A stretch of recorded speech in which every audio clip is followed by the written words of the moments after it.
Amendment that would put an end to federal health insurance subsidies for President Obama, congressional lawmakers, and their staffs, and end that special treatment. He claims Mr. Obama has ignored the law and is featured prominently in a new Citizens United media campaign.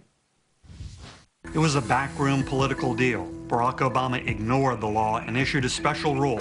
He exempted Congress from the pain of Obamacare and gave them a huge taxpayer-funded subsidy for their health care that no one else gets. Joining us now is Senator David Vitter, a member of several committees, including the Armed Services Committee and the Environment and Public Works Committee. Also joining us tonight is David Bossie, president of Citizens United, leading that campaign. Let me start with the Live by Your Laws campaign and the Vitter Amendment. Senator, what is the future of your amendment? How likely is it that living by your laws is something that most senators and most congressmen would even contemplate?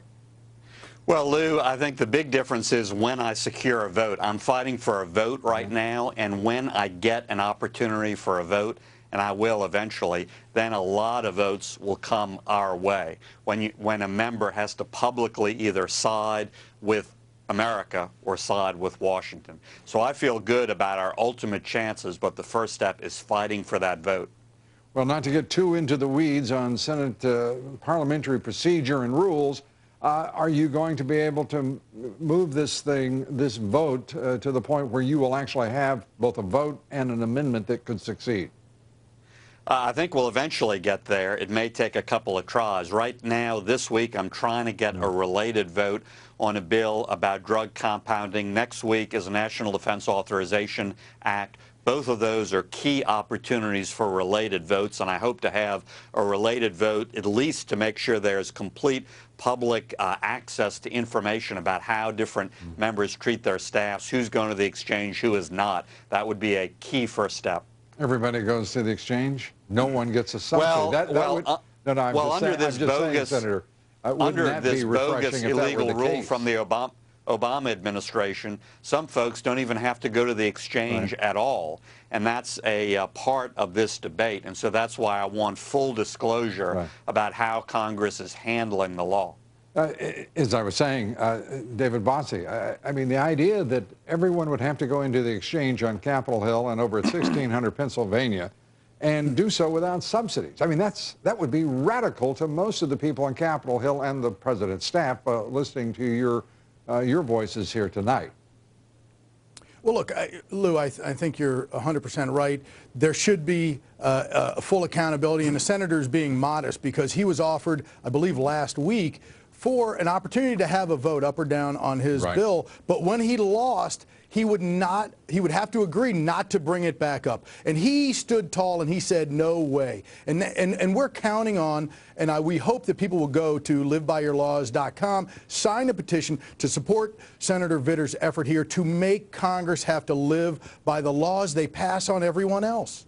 And you're carrying out, United Citizens is carrying out a nationwide campaign to support the Vitter Amendment, which is, you could call it the American Amendment, or the America and David Vitter Amendment, if you prefer, Senator, because America's good enough for me. You can leave my name out of it. That's fine. This is such an attempt, as we seldom see, to level the playing field against the very people who create our laws, but who exempt themselves from them, Senator. Lou, this should be the first rule of American democracy. What Washington passes on America, it lives with itself, same way, no special treatment, no special bailout or exemption or subsidy. That should be the rule across the board.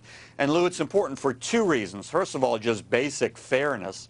But second, there's a very practical reason, because the sooner Washington starts living by that fundamental rule, the sooner Washington will start getting things right on Obamacare and a lot else.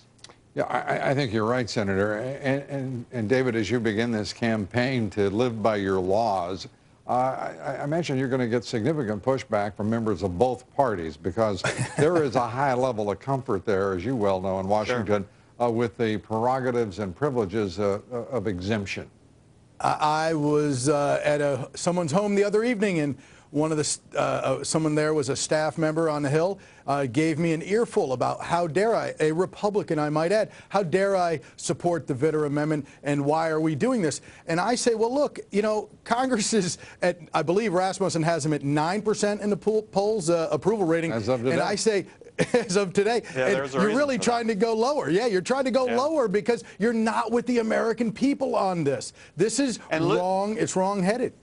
And Lou, let me be clear. Look, under my amendment, staff and members could get the same sort of subsidy by income level that every other American get. So if you qualify by income level, that's fine, but not a special subsidy just for Washington, which no other American can qualify for, which is way more generous, way above what any other American can get. I've got to ask you both. How much angst do you believe is in the White House tonight after President Bill Clinton, who has been the president's great ally and, if you will, on most issues, his alter ego, saying, keep your promise, Mr. President, even if you have to change the law. David? Well, I think it's all about politics, and this is a pretty good indicator that a very smart politician thinks the political winds are blowing against Obamacare, and he's trying to put his wife in the best position. So that's a pretty good indicator from a very smart politician that things are not going the president's way at all. David Bossie, you get the last word here tonight. Lou, thank you. And 66,000 people in Tennessee were told today you're going to be losing your coverage. 1 million in California today are getting cancellation notices from one healthcare provider alone. We are seeing this thing crumble down around the White House. They own this, and they can't correct it fast enough. And I think, as the senator just said, Bill Clinton is trying to distance his wife from Obamacare. David Bossie, Senator David Vitter, thank you both for being here tonight, and good luck with your effort. Thank you.